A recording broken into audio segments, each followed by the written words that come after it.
सुप्रभात प्रिय विद्यार्थियों। हिंदी पाठ्यपुस्तक निहारिका से पीडीटी 1 का लास्ट पार्ट हमारी जो सिलेबस है उसमें निहारिका पाठ्यपुस्तक रीडर से अंतिम पाठ है राखी। राखी पाठ को हमने प्रथम दिवस में आपको कविता के रूप में वाचन करके दिखाया और कल हमने आपको उसका अर्थ भाव समझाया और पाठ 4 अंधी भिखारिन के प्रश्न उत्तर आपको हमने असाइनमेंट आइकन पर भेजे हैं। मैं आशा करता हूं कि आप सब ने वो हिंदी नोटबुक में लिखे होंगे। तो फिर हम आज राखी पाठ के प्रश्न अभ्यास की तरफ बढ़ रहे हैं। प्रिय बालकों, आपको मालूम है पीडीटी 1 का जो टाइम टेबल है उसमें हिंदी का जो टेस्ट होगा वो 9 अगस्त यानी 9 तारीख को 10:40 से 11:10 तक आयोजित होगा। उससे पूर्व आज हमारा संपूर्ण सिलेबस हम समाप्त कर चुके होंगे और कल यानी 7 अगस्त को और 8 अगस्त को हम रिवीजन टेस्ट के रूप में आपके लिए अभ्यास कराएंगे। तो फिर हम जुड़ते हैं हमारे प्रश्न अभ्यास पाठ 5। पाठ का नाम राखी और कवित्री का नाम सुभद्रा कुमारी चौहान। देखते हैं पहला प्रश्न। मेरा मतलब है कि बच्चों को ये प्रश्न और इनके उत्तर समझ में भी आएँ और नोटबुक में भी वो शुद्ध रूप से लिख सकें। देखिए प्रश्न कह में निम्नलिखित प्रश्नों के उत्तर दीजिए। पहला प्रश्न है कवियत्री राखी किसे भेज रही है। उत्तर मैंने लिखा है कवियत्री राखी भैया कृष्ण को भेज रही है। दूसरा प्रश्न है कवियत्री भैया को राखी भेजकर क्या कह रही है। लिखा है कवियत्री भैया को राखी भेजकर लाज रखने की कह रही है। तीसरा प्रश्न है कवित्री ने राखी के विषय में क्या पढ़ रखा है।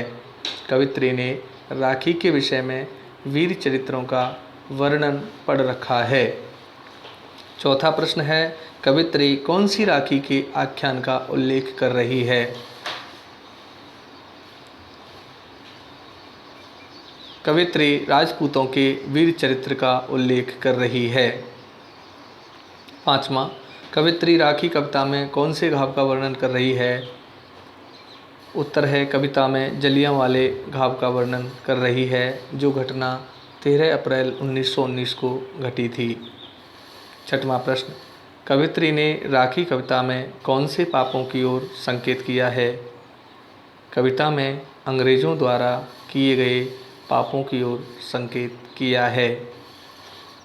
प्रिय छात्रों, मैंने आपको जब कविता का अर्थ समझाया था उस समय एक कहानी भी आपको समझाई थी रानी करुणावती और हुमायूं की।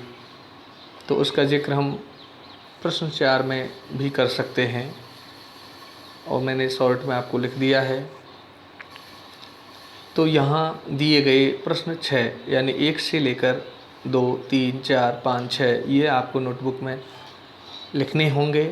प्रश्न ख पर जो दिया है उसको देखते हैं। निम्नलिखित पंक्तियों का संदर्भ भाव स्पष्ट कीजिए। तो देखिए प्रस्तुत पंक्ति जो हैं राखी कविता से सुभद्रा कुमारी चौहान जी द्वारा लिखी हुई हैं और पहली पंक्ति हम पढ़ते हैं। लो आओ भुजदंड उठाओ इस राखी में बंध जाओ भारत भूमि की राजपूती को एक बार फिर दिखलाओ। इसके सामने लिखा हुआ है इसका भाव। पंक्ति का भाव है कि हे भाई आप भुजाओं को उठाकर तैयार होकर राखी के बंधन से वीरता को प्रकट करो। ये दोनों पंक्ति इन दोनों लाइनों का भाव संदर्भ प्रकट कर रही हैं, स्पष्ट कर रही हैं। इसी के साथ नंबर 2 पर दी हुई पंक्तियां हैं। बहनें कई सिसकती हैं हाँ सिसक न उनकी मिट पाई लाज गंवाई गाली पाई तिस पर गोली भी खाई इस पंक्ति का भाव संदर्भ है। इस पंक्ति में इतिहास की अनेक वीर साहसी महिलाएं जिन्होंने कष्ट को झेला, कई तरह की यातनाएं भी झेली, उनकी बात कही हुई है। तीसरी पंक्ति है, डर है कहीं ना मार सल्ला का, फिर से पड़ जावे घेरा, ऐसे समय द्रौपदी जैसा कृष्ण सहारा है तेरा। इस पंक्ति का अर्थ है कि उस समय अंग्रेजी सेना का शासन ना हो जाए, ऐसे समय में भारतीय जनता का सहारा आप ही हैं। यह भाव संदर्भ की बात यहाँ हमने आपको भेजी है। प्रत्येक 2 लाइन का भाव संदर्भ 2 लाइनों में ही उसके सामने दिया हुआ है, आप इसको अलग अलग ढंग से कर सकेंगे। प्रश्न गए, रिक्त स्थानों की पूर्ति कीजिए। पहला प्रश्न है, यम की सूरत उन पतितों का पाप भूल जाऊं कैसे। दूसरा, कई बार जिसको भेजा। हाँ, पहला जो है इसमें आप बुक को लाना इधर। ये हमारी कविता की पंक्तियां हैं और इसमें से बीच में से कुछ शब्द छोड़ दिए गए हैं, छूटे हैं, तो उनका हम सही जो है ज्ञान करने के लिए यम की उन पतितों का पाप भूल जाऊं कैसे, तो मतलब ये रिक्त स्थान ऐसे ही दे दिया है। ये पहला जो रिक्त स्थान है ना, इसमें से उनको ये पतितों जो लिख भी दिया है, आप देख रहे हैं ना, और मैंने भी पतितों लिख दिया है। तो आप ये जो बुक में पहले से लिखा हुआ पतितों है ना, इसको ही हम रिक्त स्थान के रूप में भर देंगे, क्योंकि यहाँ मिस्टेक हुई है और रिक्त स्थान में कोई शब्द ऐसा है नहीं जो छूटा हुआ है, मतलब बाय मिस्टेक हुआ है ऐसा। तो आप पतितों जो लिखा हुआ है उसको सामने वाले को कट कर सकते हैं और पतितों को रिक्त स्थान में फिर से भर सकते हैं। दूसरा प्रश्न है, कई बार जिसको भेजा है सजा सजा कर नूतन साज। तीसरा है, राखी खाली जगह बनाकर रख लेना राज, साखी राजस्थान बनाकर रख लेना लाज। चौथा है, बहनें कई सिसकती हैं हा, सिसक न उनकी मिट पाई। पाँचवा आप देख रहे हैं, आकर भैया बहन सुभद्रा को के कष्ट का भार हरो। इस तरह रिक्त स्थानों में दिए हुए प्रश्नों में आप उचित शब्द भर करके पूरा करेंगे। पहले में आप पहला पतितों जो है उसको काट करके पतितों यहाँ भर देंगे। दूसरे में नूतन साज भरना है, तीसरे में राजस्थान, चौथे में सिसकती और चौथे की दूसरी रिक्त स्थान में आप मिट भरेंगे और पाँचवें में सुभद्रा आपको भरना है पुस्तक के अनुसार। तो प्रश्न के 6 प्रश्न और प्रश्न ख के 3 प्रश्न, ये दोनों ही आपको नोटबुक में करने हैं। बाकी जो वर्क है आप अपनी पुस्तक में कर सकते हैं रिक्त स्थान वाला। और भाषा कौशल से संबंधित है, ये भी आपको बुक में करना, नोटबुक में करना है, ध्यान रखें। भाषा कौशल से संबंधित है। निम्नलिखित शब्दों के विलोम शब्द यानी विपरीत अर्थ देने वाले शब्दों को विलोम शब्द कहते हैं। तो यहाँ शब्द दिया हुआ है नूतन, और नूतन का अर्थ होता है नया। तो इसके सामने मैंने शब्द लिखा है पुरातन, पुरातन का मतलब होता है पुराना। दूसरा शब्द वीर, वीर का विलोम शब्द होता है कायर, जो डरपोक होता है। तीसरा शत्रु, शत्रु का विलोम शब्द लिखेंगे हम मित्र। सखी का विलोम शब्द शत्रु होगा, ध्यान दें। मित्र शब्द प्राय हम पुरुषों के लिए यूज करते हैं और सखी सहेली के लिए प्रयोग करते हैं। तो सखी का अपोजिट वैरी या शत्रु हो सकता है, तो आप शत्रु नोट करेंगे। 5वां प्रश्न आप देख रहे हैं पतित, पतित का मतलब गिरा हुआ, उन्नत का मतलब उठा हुआ। 6वां जो सवाल है पाप, पाप का जो है विलोमार्थी शब्द होगा पुण्य। अब देखते हैं पेज नंबर 26 पर 7वां सवाल है विलोम शब्द के लिए गंवाई। गंवाई का मतलब गंवा देना, नष्ट कर देना, नष्ट हो जाना। तो कमाई का विलोम शब्द होगा कमाई, मतलब कमाना, प्राप्त करना। ठीक है। 8वां कृष्ण, कृष्ण जो शब्द है उसका मीनिंग होता है काला। कृष्ण का अर्थ क्या होता है जी? काला। तो हम कृष्ण का अपोजिट बनाते हैं शुक्ल, शुक्ल का मतलब सफ़ेद। ये महीने में 2 पक्ष होते हैं, कृष्ण पक्ष और भारतीय महीने होते हैं ना, चैत्र वैशाख ज्येष्ठ आषाढ़ श्रावण भाद्रपद आश्विन, इस तरह उनमें 15-15 दिन का एक पक्ष होता है। पहले पक्ष को कृष्ण पक्ष कहते हैं, दूसरे पक्ष को शुक्ल पक्ष कहते हैं। वहाँ से भी हम इस अर्थ को समझ सकते हैं। 7वें के बाद में जो अगला प्रश्न है, तीसरे का ख, निम्नलिखित शब्दों के 3-3 पर्यायवाची शब्द लिखने हैं कृष्ण के। कृष्ण का घनश्याम, गिरधारी, गोपाल।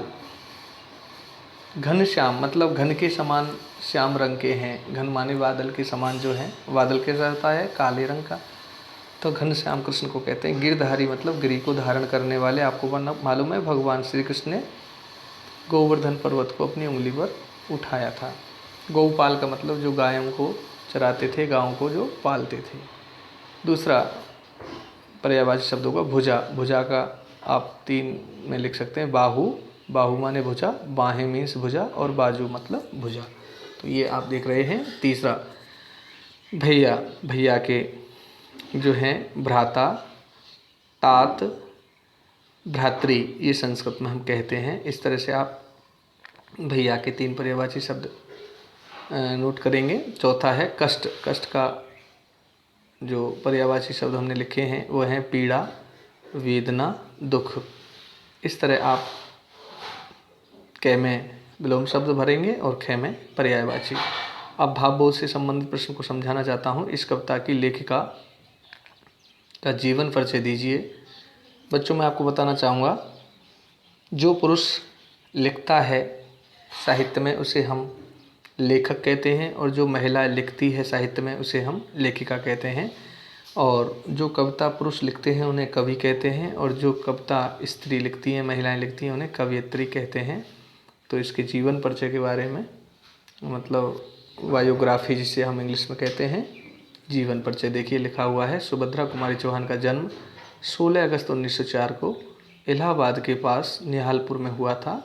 उन्होंने बचपन से ही कविता लिखना शुरू किया था। 44 साल की अल्पायु में उनका देहांत हो गया था। वैसे परिचय बहुत बड़ा है, लेकिन आपको यहाँ 3 पंक्तियों में जो परिचय दिया है वो करना है। अगला प्रश्न है, कविता की प्रथम और अंतिम 4 पंक्तियों का भावार्थ संदर्भ सहित अपनी अपनी अभ्यास पुस्तिका में लिखिए। तो ये दोनों भावबोध वाले भी प्रश्न आपको नोटबुक में कर लेने हैं। देखिए, कवित्री सुभद्रा कुमारी चौहान जी की प्रथम और अंतिम 4 पंक्तियों का भाव है कि कवित्री कृष्ण भाई को राखी भेजकर कहती है, इसे मैंने कई बार नए रूप में सजाकर भेजा है। आप विश्वास के साथ कहो कि मुसीबत के समय मेरी रक्षा अवश्य करोगे।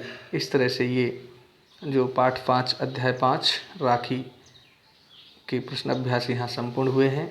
और आए हुए जो प्रश्न हैं, प्रश्न क में जो 6 प्रश्न आपने देखे, ये शब्दार्थ के बाद ये आपको नोटबुक में करने हैं। ख में दिए हुए तीनों प्रश्न आपको नोटबुक में करने हैं। रिक्त स्थान आप अपने बुक में कर सकते हैं। भाषा कौशल के जो सवाल हैं, क निम्नलिखित शब्दों के विलोम शब्द लिखिए, ये भी आपको नोटबुक में करने हैं। और ख वाले प्रश्न भी नोटबुक में करें। और भावबोध से संबंधित दोनों प्रश्न आप जो है कर सकते हैं। और यहाँ अंतिम जो प्रश्न आप देख रहे हैं, बच्चे को फुलझड़ी तक पहुँचने में मदद करें, ये आपकी सभी की पुस्तकों में लिखा हुआ है। और इसे आप माइंड से प्रैक्टिस करके इस बच्चे को फुलझड़ी तक आपको पहुंचाना है। तो किस तरह से रास्ता खोजेंगे, इससे हमारी मानसिक योग्यता बढ़ेगी। निश्चित आप इसको करके देखें, बिना रुकावट के बच्चा और फुलझड़ी तक पहुंचना चाहिए। इस तरह से आप इन प्रश्नों के अभ्यासों का पूरा करें। और कल आपको हम अभ्यास टेस्ट देंगे और इस टेस्ट को आप हल करेंगे। आपको मैंने सिलेबस PDT 1 का जो हिंदी का रीडर और व्याकरण में जो चैप्टर मैंने कराए हैं, व्याकरण में 7 पाठ तक और रीडर में 5 पाठ तक, यानी कुल मिलाकर के 12 चैप्टर आपको सीखने हैं, समझने हैं। इनका अभ्यास बार बार आप करें। और इन्हीं दोनों पेजों को, यानी अध्याय 5 के प्रश्न के जो पेज हैं, पेज नंबर 25, 26, इनको मैं होमवर्क असाइनमेंट पर भी डाल रहा हूं। आप वहां से भी इनको देख करके अपनी नोटबुक में लिख कर हमें भेज दें। और किसी भी तरह की कोई समस्या आपको है, या कोई प्रश्न नहीं आपकी समझ में आया है, या आपने किसी चैप्टर के प्रश्न अभ्यास को पूरा नहीं किया है, तो इस बारे में हमसे बाई फ़ोन संपर्क आप कर सकते हैं। और आप काम करेंगे तो निश्चित आपको हिंदी के PDT-1 में अच्छे नंबर मिल सकेंगे। और फिर से मैं आपसे निवेदन यही करना चाहता हूँ कि जो PDT-1 का सिलेबस है उसका आप अभ्यास बार बार करें और अच्छी तरह से परीक्षा की तैयारी कर लें। धन्यवाद।